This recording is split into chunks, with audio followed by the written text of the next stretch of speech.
Ayan, what's up dribblers at mga shooters, kamusta?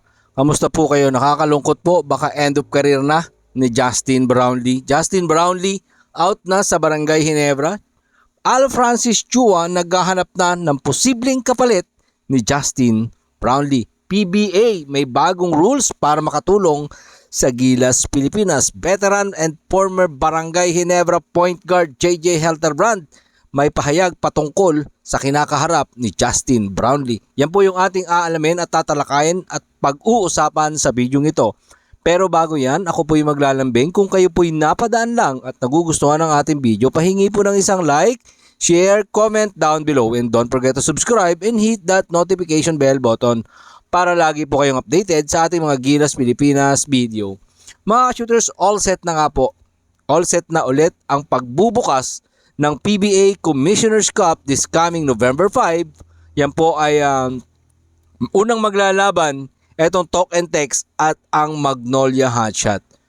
Magbabalik na rin ang kanilang mga out of town game, mga shooters, no? Out of town game itong para maihatid sa mga probinsya yung laro ng PBA. So mangyayari po yan dyan sa San Jose, Batangas, Iloilo at Cagayan de Oro. Ang maganda rito mga shooters, yung ipapatupad ng PBA na rules para makatulong sa ating Gilas Pilipinas. If ever yung ating Gilas Pilipinas ay maging PBA player ang mga gagamitin. Malaking bagay ito mga shooters, yung pagbabago ng rules.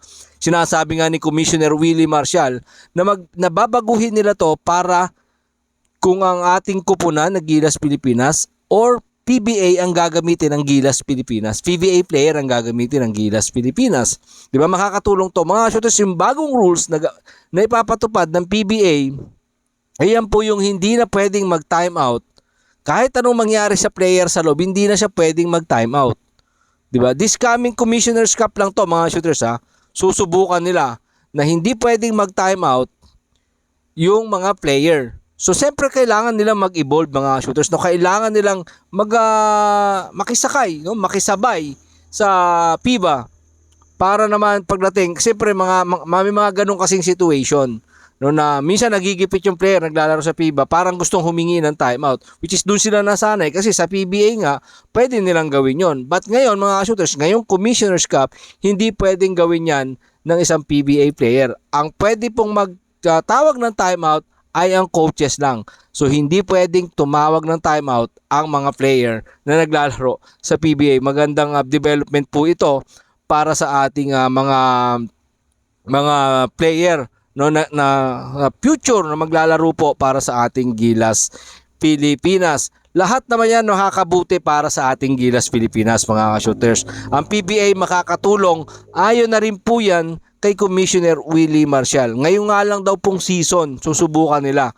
At kung next season, baka pwede nilang baguhin or i-continue eto mga ganitong klaseng rules na nasimulan nila mga shooters. And hopefully makatulong talaga yan para sa ating Gilas Pilipinas. Eto nga PBA.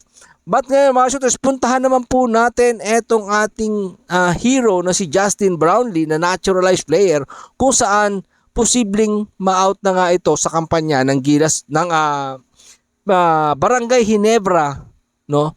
At sa Gilas Pilipinas na rin etong si Justin Brownlee kapag nagkaroon ng suspension, 'di ba? Mga shooters, nakakalungkot man pong balita 'yan, pero ito po yung pwedeng mangyari. Ito yung mga senaryong pwedeng mangyari. Kaya nga po naghahanda na etong si Al Francis Chua at naghahanap na ng kapalit ni Justin Brownlee para isabak nila sa papalapit na Commissioner's Cup this coming November 5. Nakakalungkot mga shooters. Matapos tayong bigyan ng magandang kampyonato, magandang medalya ni Justin Brownlee, eto ngayon nalalagay yung ating pambansang hero. Para sa akin, para sa lahat ng mga fans, hero maituturing ang isang Justin Brownlee matapos bigyan ng Gilas Pilipinas o ang Pilipinas mismo ng 2 gintong medalya sa SEA Games, Asian Games na katatapos lang mga shooters. Eto, may kinakaharap na malaking problema ang isang Justin Brownlee at possible end of career na ito ni Justin Brownlee. Imagine niyo mga shooters 35 years old na po si Justin Brownlee ngayon, 'di ba? Kung masususpend siya ng 2 taon, 37, 'di ba? Sa pagbabalik niya, baka hindi na siya ganoon katikas maglaro. 'Di ba? So sayang talaga mga shooters, sayang, nakakainis itong ginawa ng China kay Justin Brownlee. Kasi imagine niyo, 2 taon na malakas pa yung Justin Brownlee maglaro ng basketball. After nito, siyempre siya pagbabalik niyan, hindi na po ganun katikas yung Justin Brownlee. Hindi na ganun katikas yung aasahan natin. Kasi once na napahinga ka maglaro ng basketball, asahan mo, pagbalik mo ng hardcourt, maiiba at maninibago ka. Diba? Yun yung pangit dito mga shooters. Yun yung hindi talaga magandang mangyayari kapag natuloy yung Justin Brownlee na masuspend, no? Dahil dito, and hopefully mga shooters magawan talaga ito ng paraan. Kaya tayo mananawagan dyan sa Senado, saka sa Kongreso, nagawa ng paraan to. Do magic. Diba? Gawan nyo po ng magic.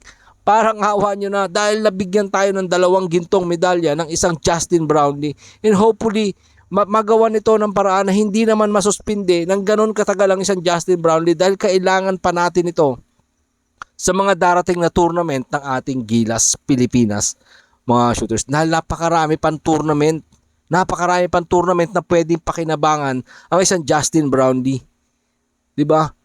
Napakarami pang pagkakataon na pwede tayong bigyan ng magandang laban ng isang Justin Brownlee. Kaya nga yung isang dati niyang ka-teammate na si JJ Helterbrand diyan po sa PBA Moto Club, sinabi niya, OA naman, 2 taon. Kawawa na yung player noon, 2 taon na hindi siya makakapaglaro, bibigyan ng suspension. Talagang OA na yun mga shooters, overacting na yun kung 2 taon mong bibigyan ng suspension yung Justin Brownlee. Diba? Eh sana nga mga shooters magawan talaga ito ng paraan dahil kailangan din, pamilyado din kasi si Justin Brownlee eh. Diba? Bilang pagtanaw na lang ng utang na loob, binayaran man po natin yan pero binigyan tayo ng 2 gintong medalya ng isang Justin Brownlee. And hopefully, lahat ng kinauukulan gawan ito ng paraan para hindi naman tuluyang masuspend ang isang Justin Brownlee at pwedeng makapaglaro kahit dito na lang sa PBA or talagang malinis ang kanyang pangalan mga shooters. Malinis ang pangalan niya diyan sa ITA. 'Di ba? Para makapaglaro siyang muli. Kasi alam ko marami pang maibibigay na karangalan ng isang Justin Brownlee para sa ating bansa. Dahil hanggang sa ngayon, wala pa pong kapalit at wala pang pwedeng ipalit sa katayuan ng isang Justin Brownlee para sa Gilas Pilipinas at para dyan sa Barangay Ginebra. Marami pang kampyonato ang pwede niyang ibigay dito sa kupunan ni Al Francis Chua. Marami pong salamat sa inyong panonood. Ano man po ang inyong opinion, pag-usapan po natin dyan sa comment section. Maraming salamat. Ingat and God bless everyone. At Jorn, Laban Pilipinas, Puso